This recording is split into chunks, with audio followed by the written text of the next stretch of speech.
Welcome back to the Deep Dive. Today we are strapping in for something that is frequently described in the surgical world as the Formula One of abdominal surgery. It really is. It's high stakes, it is technically demanding, and biologically, it is, without exaggeration, one of the most complex undertakings in modern medicine. We're talking about liver transplantation. It's the pinnacle of general surgery in so many ways. You're dealing with the largest solid organ in the body, a metabolic factory that does, 500 different jobs? At least. And you're often operating on a patient who is quite literally on the brink of physiological collapse. Right. There's just no margin for error. It's Yeah. plumbing, it's immunology, and it's a race against the clock. Exactly. And just to orient everyone, our source material for this deep dive is specifically Chapter 89 of Baily and Love's Short Practice of Surgery. The 28th edition. The 28th, which is, it's the Bible for surgical trainees. Yes. If you're prepping for the MRCS or your boards, this is the text you're probably sleeping with under your pillow. It really is.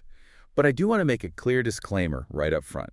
This conversation is an interpretation. Think of it as a companion guide. A ready reckoner, I think, is a good term. Yeah, exactly. If you're a medical student or a surgical trainee preparing for exams, do not, and I'll repeat this, do not skip the textbook. Please don't.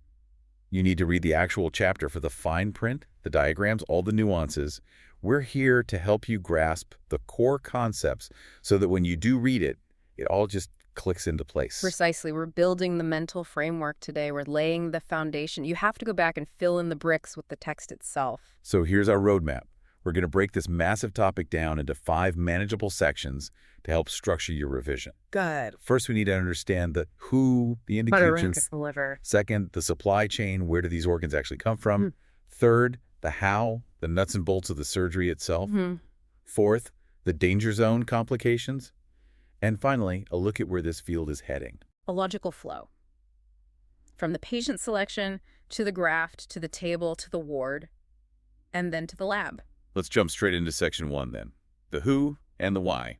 When you look at the list of reasons someone might need a liver transplant, it can feel, a bit like a laundry list of every liver pathology known to man. It can be overwhelming. But Baily and Love helps us out here by categorizing these into 4 distinct groups. I like to think of them as 4 buckets. Buckets are good. Categorization is the only way you'll survive the exams, and honestly, it's the only way to organize your thinking on the ward rounds. So bucket number 1, this is the big one, chronic liver disease or CLD. This is the slow burn. We're talking about cirrhosis. Historically, in the adult population, the conversation was always dominated by alcohol-related liver disease and viral hepatitis. Specifically Hep B and C. Right. But if you look at the epidemiological data in the chapter, the landscape is shifting right under our feet. Because we're getting better at treating the viruses, right? Exactly. With universal vaccination programs for hepatitis B and these incredible new direct-acting antivirals that are, for all intents and purposes, curative for Hep C, Right. the viral numbers are stabilizing or even dropping in some regions. But nature abhors a vacuum. And something else is taking its place. What's taking its place is NAFLD, non-alcoholic fatty liver disease. Which is driven entirely by the global obesity and metabolic syndrome epidemic. Correct. It is projected to become the #1 indication for liver transplantation in the Western world. It's a huge shift. So bucket 1 is the liver that has failed slowly over years. It's shrunken, nodular, and the patient is gradually decompensated. Yes. Now, in children, this bucket looks different. The main driver there is biliary atresia. That's where the bile ducts just fail to form correctly. Yes. The plumbing is basically blocked from birth. So the bile backs up, destroys the liver, and they end up with cirrhosis, often before they're even toddlers. Okay, so bucket 1 is the slow burn. Bucket 2 is the polar opposite, acute liver failure, or ALF. This is the lightning strike. The patient was healthy a week ago, maybe even 3 days ago, and now they're in an ICU, ventilated, potentially with cerebral edema. And the classic cause here in the UK? In the UK and parts of the West, it's paracetamol toxicity. Tylenol, for our American listeners. Right. A massive overdose just overwhelms the liver's glutathione stores, and you get massive necrosis. Or it could be acute viral hepatitis, like Hep A or B, or even autoimmune flares. The key thing here isn't just the speed, it's the clinical picture. That's the crucial point. These patients develop encephalopathy, so confusion or coma, within 8 weeks of their symptoms starting. in a previously healthy liver. That distinction is so important. The management mindset is completely different. Totally. We don't have time to optimize them for months. We're deciding if they need a liver today or if they're going to die tomorrow. We'll get to that decision matrix in a minute. Let's finish our buckets. Bucket 3 is a bit trickier conceptually. Metabolic liver disease. Yeah, I call this the factory defect. The liver might actually look fine structurally. You do an ultrasound, it's not cirrhotic, it's not shrunken. But it's got a software problem, not a hardware problem. Great analogy. It has a genetic error where it fails to produce a vital enzyme, or it produces a protein that is actively toxic to the rest of the body. And the textbook example here would be? Wilson's disease is the classic one. The liver can't excrete copper into the bile, so copper builds up in the liver, kills the hepatocytes, but it also spills into the brain and the eyes. The Kaiser-Fleischer rings. Exactly. Yeah. Or you could have urea cycle defects where the liver can't clear ammonia. The transplant here is a metabolic cure. You are replacing the faulty factory with a working one. And finally, bucket 4. Malignancy. The intruder. Primary liver cancer. So hepatocellular carcinoma, HCC mostly, or hepatoblastoma in kids. I want to pause on this malignancy bucket because there's a bit of a paradox here that always trips students up.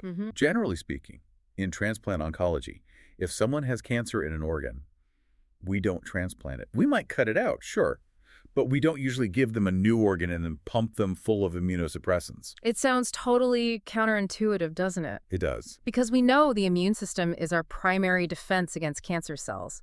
So immunosuppression is like pouring gasoline on a smoldering fire. Right. Any microscopic cancer cells left floating around? Micrometastases, yeah. The drugs you give to stop the organ rejecting will just stop the immune system from fighting the cancer. The tumor will just explode and spread rapidly. So why do we make an exception for hepatocellular carcinoma? Because the liver is unique, both in its anatomy and its biology. HCC almost always arises in the context of cirrhosis. So if the tumor is physically contained within the liver capsule and we remove the liver en bloc... The whole thing? The whole thing. You take the soil and the seed together. You are, in theory, removing the entire disease. But, and this is a massive but, you have to be absolutely sure it hasn't spread outside the liver. And this brings us to a critical concept for anyone taking an exam. The Milan criteria. This is the anchor for selecting these cancer patients. This is the gold standard, developed by Mazzaferro and his colleagues. To qualify for a transplant with HCC, you must fit inside the Milan box. Okay, so what's the box? You can have a single lesion, but it has to be less than or equal to 5 centimeters. Single lesion, 5 centimeters or less. Oh, you can have up to 3 lesions, but none of them can be bigger than 3 centimeters. Up to 3, none bigger than 3. Got it. Exactly. If you're outside that box, the statistical risk of recurrence of that cancer coming back and killing the patient despite the transplant is just too high. And in a world of organ scarcity? We can't justify using a graft for a futile outcome. It's that simple. Let's crystallize this with a fictional scenario to see how these buckets interact in the real world. Let's call it the acute versus the chronic. We have 2 patients. Okay. Patient A is Sarah. She's 20. She took a massive overdose of paracetamol 3 days ago. She's confused. Her INR, her blood clotting time, is through the roof. Patient B is Robert. He's 55, has a history of alcohol excess, and established cirrhosis. He's jaundiced, he's got a Sykes fluid in his belly, but he's sitting up in bed doing a crossword puzzle. This is a classic ward dilemma. Sarah falls neatly into the acute liver failure bucket. Her decision matrix is incredibly aggressive. We use specific criteria, like the King's College criteria, to mathematically predict if she will die without a liver. So you're looking at her pH, her INR, her creatinine. All of it. If she meets those criteria, she bypasses the standard waiting list. She goes to the super urgent list. Because she doesn't have weeks, she has hours. Precisely. Yeah. If we wait 48 hours, she could develop cerebral edema and cone. She needs a liver now. Robert, on the other hand, is in the chronic bucket. He needs a liver, yes, but he isn't going to die tomorrow. Right. For him, the assessment is about reserve and utility. Is he physically strong enough to survive a 10-hour surgery? Does he have heart disease? And crucially, will the transplant give him a good quality of life for at least 5 years? And since his cause was alcohol, there's a social component too, right? There is. We need to be sure he has the social support to maintain sobriety. It's not a moral judgment on his past. It's a risk assessment for the future of the graft. So his workup is slow, deliberate, multidisciplinary. Sarah's workup is a sprint. Robert's is a marathon. Okay, before we move to the next section, I want to do a quick check-in question for you listening. Pause for a second. Can you name the 4 buckets of indications we just discussed? And thinking back to the malignancy bucket, what is the specific size limit for a single lesion under the Milan criteria? If you can't recall them, just rewind 3 minutes. It's crucial to get this framework down before we start talking about the actual surgery. Moving on to section 2, the supply chain. The fundamental problem in transplantation is, and always has been, scarcity. There are never enough organs. The math is brutal. There are always more people on the list than there are organs available. And that scarcity, it drives almost all the innovation in this field. We have 2 main categories of supply: deceased donors and living donors. Within deceased donors, Baily and Love highlights a distinction that is absolutely vital for understanding graft quality: DBD versus DCD. Yeah, this is high-yield physiology. DBD stands for donation after brain death.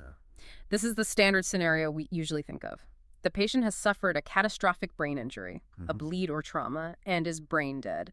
But their heart is still beating. They're still on a ventilator in the ICU. Exactly. So physiologically, the liver is still getting warm, oxygenated blood right up until the moment the surgeons clamp the vessels in the operating room. It's metabolically happy until the very last second. Minimal injury to the organ. Correct. Now, compare that to DCD, donation after circulatory death. Okay. In this case, the patient has a non-survivable injury, but they do not meet the strict criteria for brain death. The decision is made with the family to withdraw life support. So the ventilator's turned off, the heart stops. The heart stops, blood flow stops, the patient is declared dead. Then, and only then, is the patient rushed to the OR. So there's a period of time there. A critical period. The functional warm ischemia time. That's where the liver is sitting inside a cooling body with no blood flow before we can get it out and flush it with cold preservative. And the liver, particularly the bile ducts, hates that lack of oxygen. It hates it. The hepatocytes, the main liver cells, are tough. They can handle some ischemia.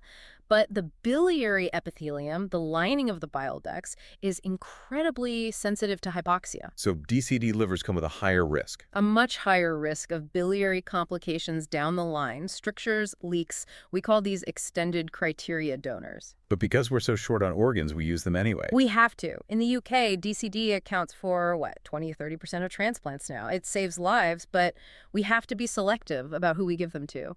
You probably wouldn't give a risky DCD liver to a super sick patient who can't tolerate a complication. Okay, now let's look at the other side of the equation, living donors, LDLT. This is a massive part of the landscape in Asia, right? Oh, huge.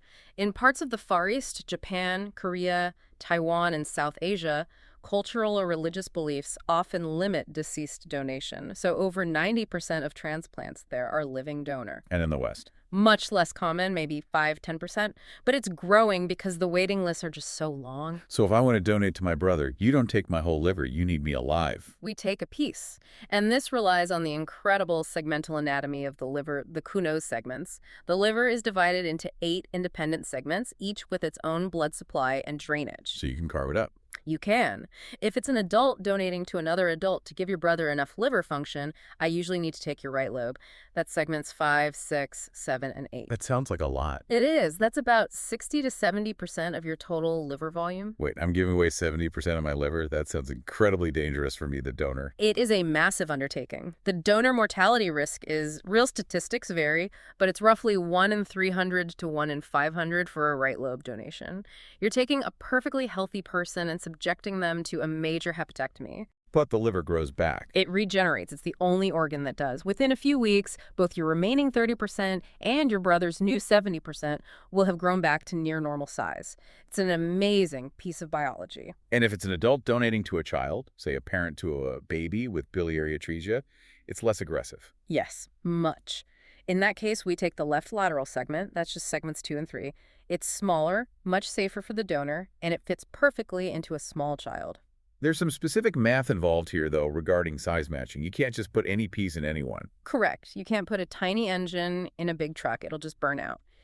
We look at the GRWR, the graft to recipient weight ratio. Yeah. The graft must be at least 0.8% of the recipient's body weight. What happens if it's less than 0.8%? You get small for size syndrome. The recipient's portal vein flow is just too powerful for that small chunk of liver. It basically hears the endothelial lining, the liver swells up, functions poorly, and can fail completely. It's a hemodynamic disaster. Okay, Before we leave the supply chain, Bailey and Love mentioned some really creative logistical solutions. The cool stuff.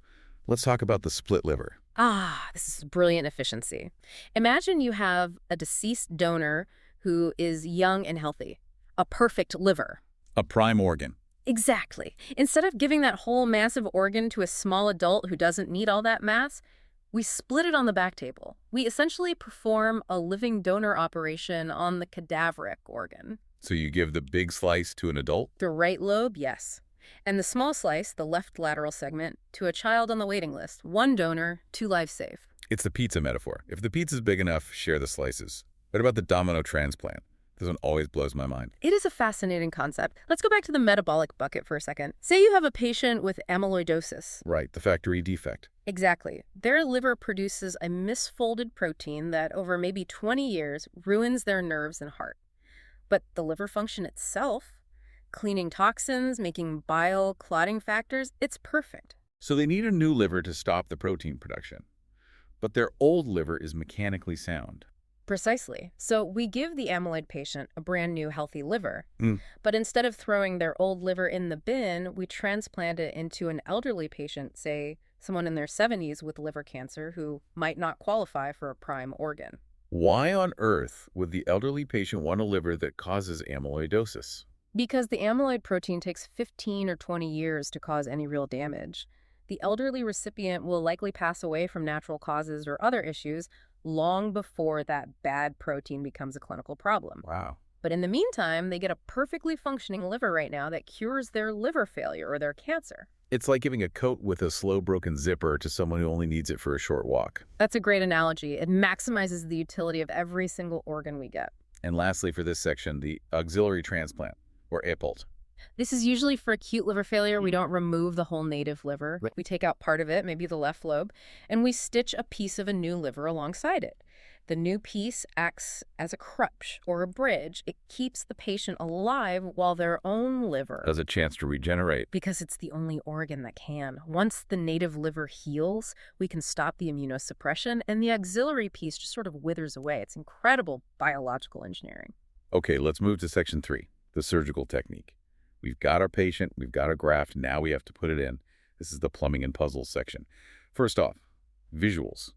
If I'm looking at a patient post-op, what does a scar look like? You'll see the Mercedes-Benz incision. It's a huge cut. You can't miss it? No. A bilateral subcostal line, so transverse across the upper abdomen, with a vertical extension going up the midline towards the chest. It looks exactly like the Cara logo. You just need massive exposure because that liver is tucked way up under the rib cage. And step 1 is the hepatectomy, getting the old liver out. Which is, I'll be honest, often the hardest part of the entire day. Really? Why is that? Remember, these patients have portal hypertension. Their blood doesn't flow through the scarred liver properly, so it backs up. They have massive high-pressure veins, collaterals, and varices everywhere in the abdomen. Right. It's like operating in a spider web of high-pressure hoses. One tiny slip and you have torrential, life-threatening bleeding.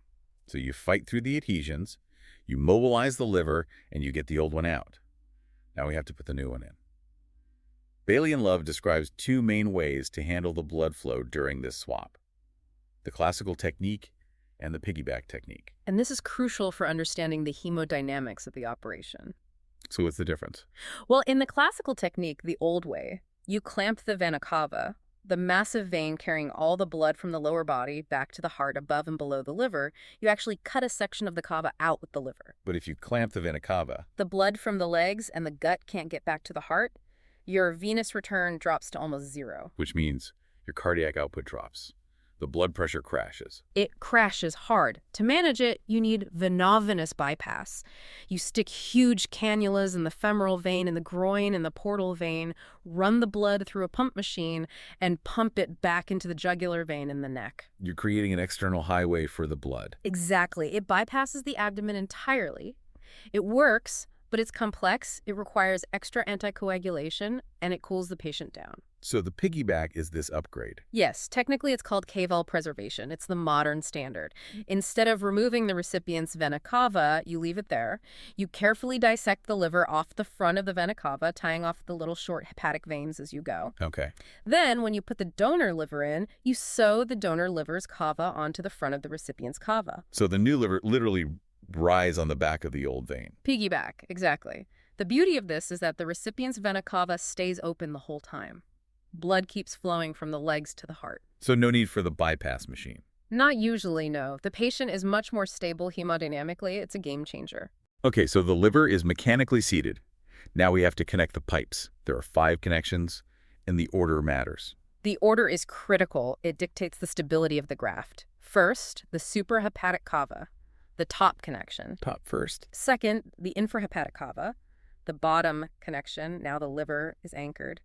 Third, the portal vein. This is the nutrient supply from the gut. And this is where something important happens. A crucial step. Before you finish tying this knot, you flush the liver.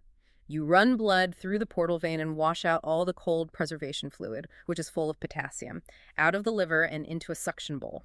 Why do you flush it? Because if you let that cold, potassium-rich fluid hit the heart, you will cause an immediate cardiac arrest. We call it reperfusion syndrome. So you wash it out, then you open the clamps. You wash it all out, then you're safe. Fourth is the hepatic artery, bringing the oxygenated blood. And fifth, finally, is the bile duct, the drainage. So top, bottom, portal, artery, duct. And for that last one, the bile duct, usually you just sew donor duct to recipient duct, but not always. Correct. If the recipient has biliary atresia or PSC primary sclerosing cholangitis, their own bile duct is diseased or missing. You can't use it. So what do you do? You have to bring up a loop of small bowel, the jejunum, and sew the donor bile duct directly into the intestine. That's a Roux-en-Y hepatogenostomy. It's a detour road because the main highway is broken. Perfect way to put it. It's more complex and has a higher risk of infection ascending from the gut, but it's the only option for those diseases. Okay, check-in question 2. Which surgical technique typically avoids the use of venovenous bypass? Classical or piggyback? And in what order are the vessels reconnected? If you can't visualize the piggyback or the order, go back and listen to the description of the vena cava again. This is high-yield stuff for the boards. Make sure you have it down. It makes understanding the complications much, much easier. Speaking of complications, let's move to Section 4, post-op care and complications. We're calling this the danger zone. The surgery is done, but the patient is not out of the woods. First, let's talk about the drugs. Immunosuppression. You have to stop the body from attacking this alien organ. Right. The good news is the liver is considered immunologically privileged. It is far less prone to rejection than, say, a kidney or a heart. Why is that? Well, the liver is constantly bombarded with antigens from the gut food, proteins, bacterial products. It has evolved to be tolerogenic. It's sort of used to seeing foreign stuff without freaking out. So you need lower doses of drugs. Generally, yes. The backbone is usually a CNI, a calcineurin inhibitor like tacrolimus. But tacrolimus isn't a vitamin. It has side effects. Major ones. The big one is nephrotoxicity. It kills kidneys. It can really fry the kidneys. It also causes hypertension and diabetes, what we call new onset diabetes after transplant. So it's a balancing act. A constant tightrope walk. Give enough to stop rejection, but not so much that you destroy the kidneys or give them raging diabetes. Now, complications. Yeah. Baily and Love divides these into early and late. What are the nightmares in the first week? That absolute biggest nightmare, without a doubt, is primary non-function, PNF. And that is? You sew the liver in, you reperfuse it, and it just doesn't work. It stays asleep. The patient enters a deep coma, their acidosis worsens, lactate just climbs and climbs. The liver is a brick. What do you do? The only treatment is an urgent retransplant. You have to find another liver fast. It happens in maybe 5% of cases, but it is terrifying when it does. Okay, what's the other big early one? Hepatic artery thrombosis. HAT. The artery clots off. Now, listener, lean in for this because this is a physiological principle you must understand to pass your exams. This is key. We know the liver has a dual blood supply, the portal vein and the hepatic artery. The liver cells, the hepatocytes, get most of their oxygen from the portal vein. They can survive if the artery goes down. BT. The bile ducts are different. The bile ducts are picky eaters. They have no blood supply from the portal vein. They receive their oxygen only from the hepatic artery plexus. So if the hepatic artery clots, Yeah. if you get a HAT, the hepatocytes might live, but the bile ducts die. Correct. They become ischemic, they necrose, they leak bile into the abdomen, they form abscesses. It is catastrophic. In children, HAT almost always means retransplant. In adults, it leads to a miserable course of biliary sepsis. This leads us to the general category of biliary complications, You don't- which the book calls the Achilles heel of liver transplant. And it is. It's the most common technical problem. About 10 to 15% of patients will have some sort of biliary issue, Sure, what? mostly leaks or strictures, which is a narrowing, and we divide strictures into two types. Okay. One is anastomotic, that's scarring right where we sewed the ends together. This is usually fixable. We can go in with a scope and ERCP, put a wire across, and stretch it with a balloon. And the other type? The other is non-anastomotic, or NAS. This is the bad one. This is strictures happening deep inside the liver, far away from the joint. And this links back to our DCD donors. Right? Yes, exactly. This is ischemic cholangiopathy. If the liver sat without oxygen for too long, like in a DCD donor, the microscopic ducts deep inside the liver got damaged. Later, they scar down everywhere. On an X-ray, the biliary tree looks like a dead, withered tree. And that's much harder to treat. Very hard, often leads to retransplant. Let's run another case study to apply this. Mhm. Fictional case study B. Let's call him the week 1 fever. Okay. Our patient is 7 days post-op. He was doing great, extubated, chatting. Suddenly, his fever spikes to 39 degrees C. His liver enzymes ALT and AST shoot up into the thousands. This is the classic ward call at 2 a.m. The differential diagnosis is a triad. Is it rejection? Is it infection, like from a bile leak? Or is it vascular, meaning HAT? So how do you distinguish them? You don't guess. You investigate systematically. Step 1 is almost always a Doppler ultrasound. You have to check the flow. Check the plumbing first. Always. If the hepatic artery shows no flow, it's HAT. You need to rush to interventional radiology or back to theater to try and unclot it right now. And if the flow is fine, Then you look for a collection of fluid near the liver that would suggest a bile leak. If the plumbing, the artery looks good and there's no leak, then you start to suspect acute rejection. or you have to prove it. You have to prove it with a liver biopsy. Under the microscope, you'll see immune cells attacking the portal tracts. And if it is rejection, High-dose steroids usually fix it within 48 hours, but the key takeaway is Doppler first. Always check the plumbing before you blame the immune system. one last sad truth in this section, disease recurrence. Yeah. Just because you have a new liver doesn't mean the old disease is gone forever. Unfortunately not. Autoimmune diseases like PSC or PBC can recur in the new graft years later. Hepatitis C used to be a major problem, destroying grafts, but now we can cure it with antivirals, which is fantastic. But what about alcohol? That's the big one, recidivism. If the patient starts drinking heavily again, the new liver will get fatty, then fibrotic, then cirrhotic, just like the old one did. Which brings us all the way back to that careful selection process in Beckett 1. Exactly. It's not about judging morality, it's about biology and protecting the gift of the graft. Okay, finally, section 5, the future. We talked about how cold storage, putting the liver in an icebox, damages the liver. Baily and Love mentions machine perfusion as the game changer. Oh, this is the hot topic in transplant conferences right now. For 40 years, we've practiced static cold storage, SCS, the ice box. We just slowed metabolism down. Right. The new way is NMP, normothermic machine perfusion.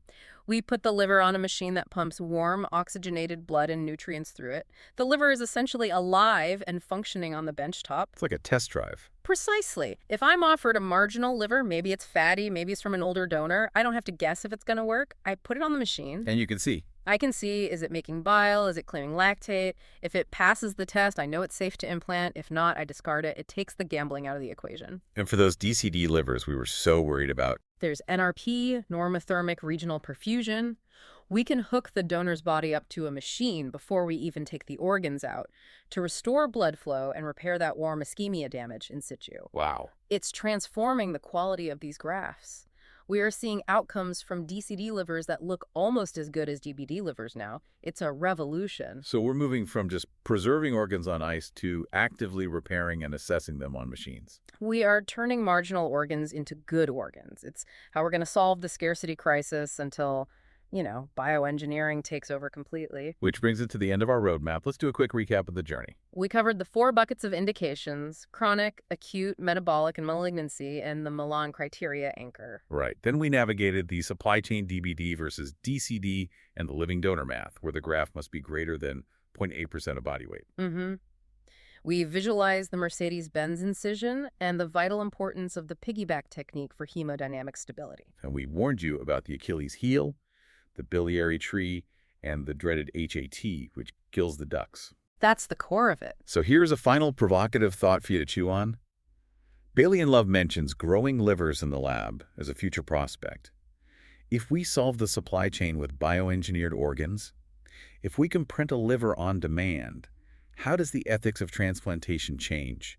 That's a huge question. I mean, does the Milan criteria disappear? Right. Currently, we deny transplants to people with advanced cancer because we can't justify taking a scarce organ away from someone with a better prognosis. But if supply is infinite, if I can just print another liver for you. Maybe we give you a transplant just to buy you another year of life. The entire moral calculus of utility it completely shifts. Something to mull over. And finally, the call to action. We've given you the roadmap, but you need to drive the car. Mm-hmm. Open to Baily and Love, Chapter 89. Look at Figure 89.1. It shows the Cabal reconstruction we talked about. Look at Table 89.3 for the immunosuppression drugs. Don't just listen. Read. Visualize. That's how you pass the exam. Good luck with your revision or your rounds or just satisfying your curiosity. We'll see you on the next deep dive.